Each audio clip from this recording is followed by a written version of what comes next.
ഭൗതിക നന്മകൾ മാത്രം ആഗ്രഹിക്കുന്നവർക്ക് കഷ്ടതയുടെ രഹസ്യങ്ങൾ ഗ്രഹിക്കുക പ്രയാസമാണ്.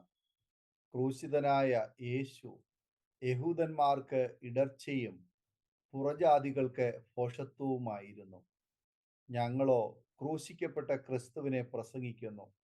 യഹൂദന്മാർക്ക് ഇടർച്ചയും ജാതികൾക്ക് ഭോഷത്വവുമെങ്കിലും യഹൂദന്മാരാകട്ടെ യവനന്മാരാകട്ടെ വിളിക്കപ്പെട്ട ഏവർക്കും ദൈവശക്തി ജ്ഞാനവുമായ ക്രിസ്തുവിനെ തന്നെ.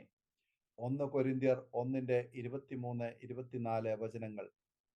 ദൈവം ദുരന്തങ്ങൾ അനുവദിക്കുകയാണെങ്കിൽ അവയിൽ നിന്ന് ഏതോ നന്മകൾ പുറപ്പെടുവിക്കുവാൻ മാത്രമാണെന്ന് നാം മനസ്സിലാക്കണം. ഒരു ചരിത്രകാരൻ ഇങ്ങനെ പറഞ്ഞു: ദൈവം നമ്മെ മറന്നതിൻ്റെയോ വെറുക്കുന്നതിൻ്റെയോ അടയാളമായി പരീക്ഷണങ്ങളെ നാം കരുതരുത്. നേരെ മറിച്ച് പാപങ്ങളിൽ നിന്ന് നമ്മെ ശുദ്ധീകരിക്കാൻ ശ്രമിച്ചുകൊണ്ട് അവിടുന്ന് നമ്മുടെ കാര്യത്തിൽ ശ്രദ്ധാലുവായിരിക്കുന്നതിൻ്റെ അടയാളമായി നാം അവയെ പരിഗണിക്കണം. ഹെൻറി സിയോസ് എന്ന ഭക്തൻ നിരന്തരമായ കഷ്ടങ്ങൾ അനുഭവിച്ച വ്യക്തിയാണ്. അദ്ദേഹം കഷ്ടങ്ങൾ ദൈവിക വരമാണെന്ന് വിശ്വസിച്ചു. കുറച്ചുനാൾ കഷ്ടപ്പാടുകളൊന്നും ജീവിതത്തിൽ സംഭവിക്കാതിരുന്നപ്പോൾ അദ്ദേഹം തൻ്റെ സഹപ്രവർത്തകരോട് ഇങ്ങനെ പറഞ്ഞു: ദൈവം തന്നെ മറന്നു പോയിരിക്കുന്നു എന്ന്. തുടർന്ന് അദ്ദേഹത്തെ അപായപ്പെടുത്തുവാനുള്ള ഒരു ഗൂഢാലോചനയെക്കുറിച്ച് അദ്ദേഹത്തിന് അറിവ് കിട്ടി. അത് കേട്ടയുടൻ അദ്ദേഹം ഇങ്ങനെ പറഞ്ഞു: ദൈവം തന്നെക്കുറിച്ച് ചിന്തിച്ച് തുടങ്ങിയിരിക്കുന്നു എന്ന്. തീവ്രമായ വേദനയിലൂടെ കടന്നു പോകുന്ന സന്ദർഭങ്ങൾ ഏത് വ്യക്തിയുടെ ജീവിതത്തിൽ ഉണ്ടാകുമ്പോഴും അത് ഗത്സമനയിലെ യേശുവും ക്രൂശിൻ ചുവട്ടിലെ വിശുദ്ധ മറിയയും ആ തീവ്ര വേദനയ്ക്ക് ഉദാഹരണങ്ങളാണ്. കഷ്ടത എന്ന അമൂല്യ നിധിയിലൂടെ നാം കർത്താവിൻ്റെ ഓഹരിക്കാരായി മാറുന്നു. കർത്താവിന് ഭൂമിയിൽ ഉണ്ടായിരുന്ന ഓഹരി എന്ന് പറയുന്നത് കഷ്ടപ്പാടുകളും വേദനകളും നിറഞ്ഞ ക്രൂശ് ആണ്. മക്കളായ നമുക്കും കൈമാറേണ്ടത് കർത്താവിൻ്റെ ഈ ഓഹരിയാണ്. കർത്താവിൻ്റെ ഭൂമിയിലെ സമ്പത്തായ കഷ്ടതകളുടെ അവകാശികളാണ് മക്കളായ നാം ഓരോരുത്തരും. നാം ദൈവത്തിൻ്റെ മക്കൾ എന്ന് ആത്മാവ് താനും നമ്മുടെ ആത്മാവോടുകൂടെ സാക്ഷ്യം പറയുന്നു. നാം മക്കളെങ്കിലോ അവകാശികളും ആകുന്നു. ദൈവത്തിൻ്റെ അവകാശികളും ക്രിസ്തുവിന് കൂട്ടവകാശികളും തന്നെ. നാം അവനോടുകൂടെ തേജസ്കരിക്കപ്പെടേണ്ടതിന് അവനോടുകൂടെ കഷ്ടമനുഭവിച്ചാലത്രേ എന്ന് റോമാലേഖനം 8:16-17 വചനങ്ങൾ വായിക്കുന്നു. യേശുവിൻ്റെ മക്കളാകാനുള്ള യോഗ്യത ക്രൂശ് ആണ്. അതിനോടനുബന്ധിച്ചുള്ള കഷ്ടതകൾ അതിൽ അടങ്ങിയിരിക്കുന്നു. യേശുവിൻ്റെ ശിഷ്യന്മാരാകാനുള്ള യോഗ്യതയും കഷ്ടത തന്നെ. പിന്നെ അവൻ എല്ലാവരോടും പറഞ്ഞത്: എന്നെ അനുഗമിപ്പാൻ ഒരുത്തൻ ഇച്ഛിച്ചാൽ അവൻ തന്നെത്താൻ നിഷേധിച്ച് നാൾതോറും തൻ്റെ ക്രൂശ് എടുത്തുകൊണ്ട് എന്നെ അനുഗമിക്കട്ടെ എന്ന് ലൂക്കോസ് 9:23 നാം വായിക്കുന്നു. ജീവിതത്തിൽ ദൈവം അനുവദിക്കുന്ന ക്രൂശുകൾ നാം ദൈവമക്കളാണെന്ന തെളിവാണെങ്കിൽ നാം അനുഭവിക്കുന്ന കഷ്ടതകൾ ദൈവസ്നേഹത്തിൻ്റെ തെളിവായി മാറണം. പരാതികൾ പറയരുത്.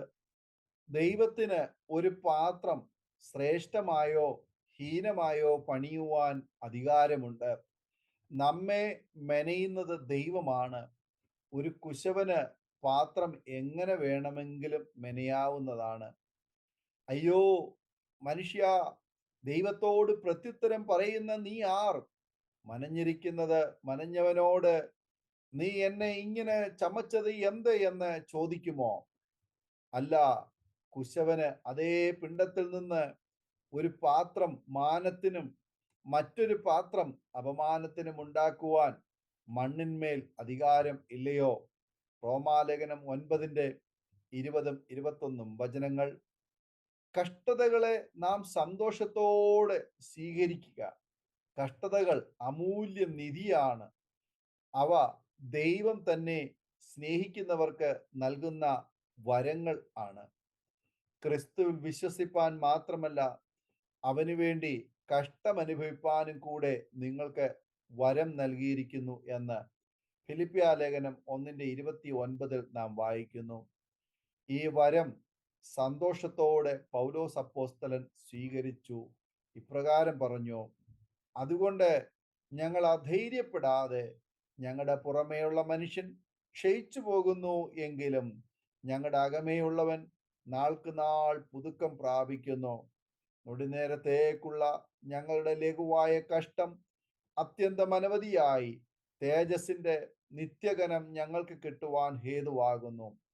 കാണുന്നതിനെ അല്ല, കാണാത്തതിനെ അത്രേ ഞങ്ങൾ നോക്കിക്കൊണ്ടിരിക്കുന്നു. കാണുന്നത് താൽക്കാലികം, കാണാത്തതോ നിത്യം. 2 കൊരിന്ത്യർ 4:16-18 വരെ. ഈ പ്രത്യാശയോടെ കഷ്ടതകളെ അതിജീവിച്ച് ക്രിസ്തീയ ജീവിതത്തിൽ മുന്നോട്ട് യാത്ര ചെയ്യാം. ഈ വചനങ്ങളാൽ ദൈവം നമ്മെ അനുഗ്രഹിക്കുമാറാകട്ടെ. ആമേൻ. ഓർമ്മയുടെ മനോരഥത്തിൽ മായാത്ത ഓർമ്മയ്ക്കായി അരോമ മാട്രിമോണിയിൽ നിന്നും ജീവിത പങ്കാളിയെ കണ്ടെത്തൂ. നിങ്ങൾ ഒരു ക്രിസ്തീയ ജീവിത പങ്കാളിയെ അന്വേഷിക്കുകയാണോ? അതോ മക്കൾക്ക് അനുയോജ്യമായ ഒരു തക്ക തുണയ്ക്ക് വേണ്ടി പ്രാർത്ഥിക്കുന്ന വ്യക്തിയാണോ? എങ്കിൽ അരോമ മാട്രിമോണി നിങ്ങൾക്ക് വേണ്ടിയാണ്. ഇന്നു തന്നെ സൗജന്യമായി രജിസ്റ്റർ ചെയ്യൂ.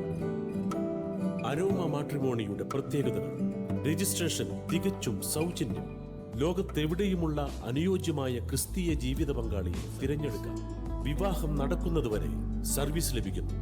ഏറ്റവും ചെറിയ പാക്കേജുകളും തിരഞ്ഞെടുക്കാം. അരോമ മാട്രിമോണി നിങ്ങൾക്കായി ഒരുക്കുന്നു വിവാഹം പരമാനന്ദം. Email aroma matrimony2020@gmail.com.